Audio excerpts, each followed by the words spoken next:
Hey, I'm going to show you guys the sacred mound here, which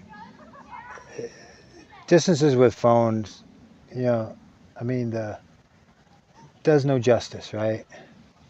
To,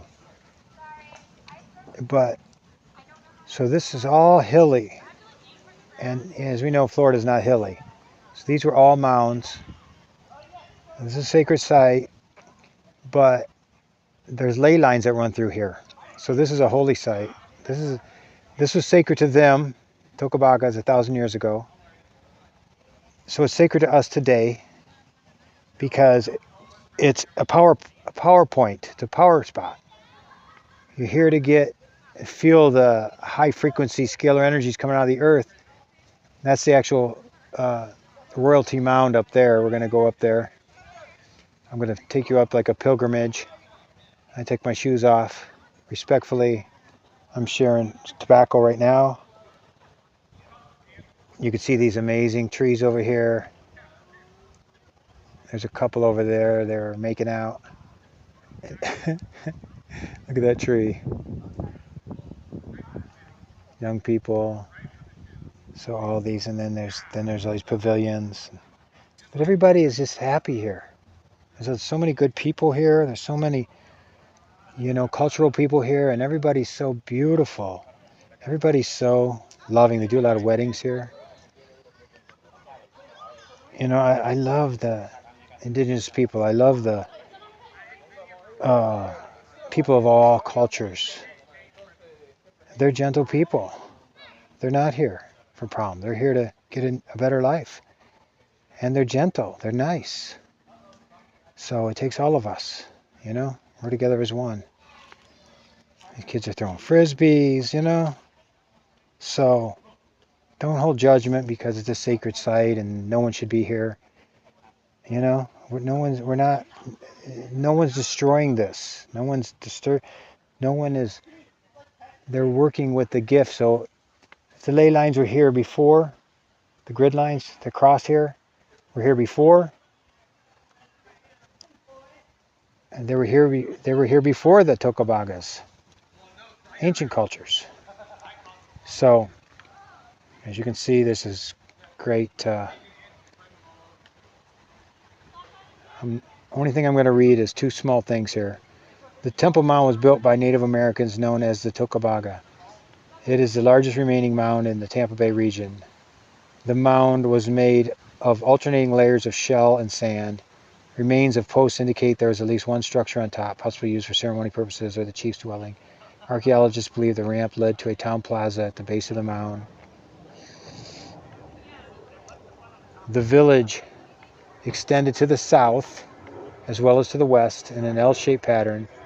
Remains of this village were discovered in the early 20th century. The trash mound, known as a kitchen midden, also left many clues about their culture and social structure, which I don't agree with them calling them trash mound. That's ridiculous. They should call it sacred anything mound, sacred shell mound, sacred medicine mound, sacred healing mound. The National Register of Historic Places recognized the significance of this site for several reasons. This village was likely the Tocobaga capital. It was occupied solely by the Tocobagas. There was no earlier occupation of this site.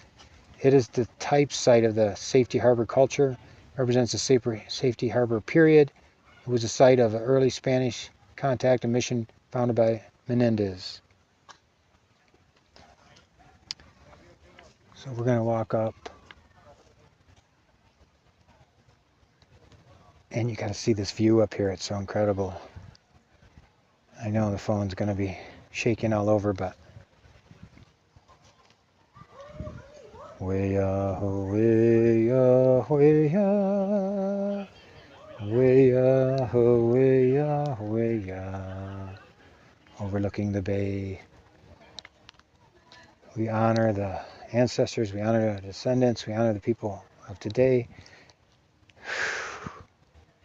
All native cultures, all the red man of the Americas and Indigenous people and all, they say it's time of the mending of the sacred hoop. There's a prophecy long ago on the hoop. In one direction, in the east there's yellow, and the south there's whites, and then these are just colors now. In the west is black, and then the north is red. And then someone realized, well, you could say the 4 colors of humanity. Yeah, and we all got separated. We all got broke up through the programming of the, dystopian society, industrial age of the matrix, separation consciousness. So we're mending. This is the prophecy of the mending of the sacred hoop. The mending of the sacred hoop.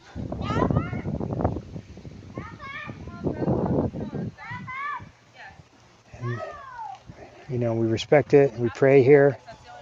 We think about it in behalf of the children, on behalf of the children, on behalf of the next generation. This is why we teach them about it, show them, and honoring and joy and celebration, because they're the crystal generation that's going to take over.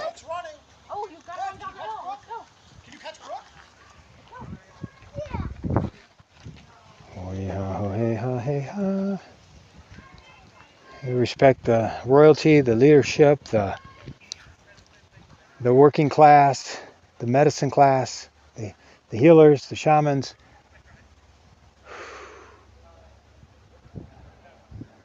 Children, elders, common people.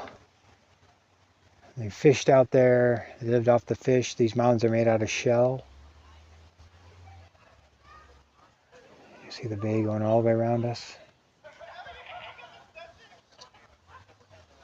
You just wish they had some of their songs left somewhere and somehow.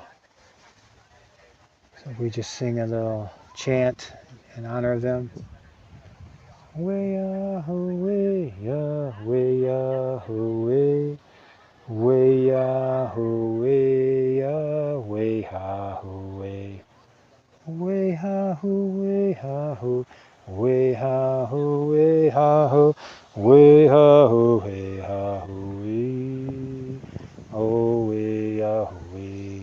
Could you imagine seeing those 30-foot dugout canoes, dug out by hand? They use fire and coals in these giant cedar and such different logs. Burn them out. It took some bit of time to do that. That's how they made their bowls and their spoons, by burning out the insides. There's a mound at Cedar Key that was just hit so bad outside Fort Myers. And they said that mound was so big, you could read about it. Cedar Key, I believe it is, or Mound Key. It was so big, made of shells, that they could have gatherings of 1,000 people on top. So it was great times, great cultures. Mostly peace, just living. Most of these tribes call themselves the people, the original people, or the people of the water, or the people of the Longhouse, the Iroquois, Haudenosaunee, my bloodline, Lakotas, original peoples. Okay. Blessings and love. Enjoy your life, my friends. Travel, enjoy, see the sights. Get out of your ruts, enjoy life, even if it's local.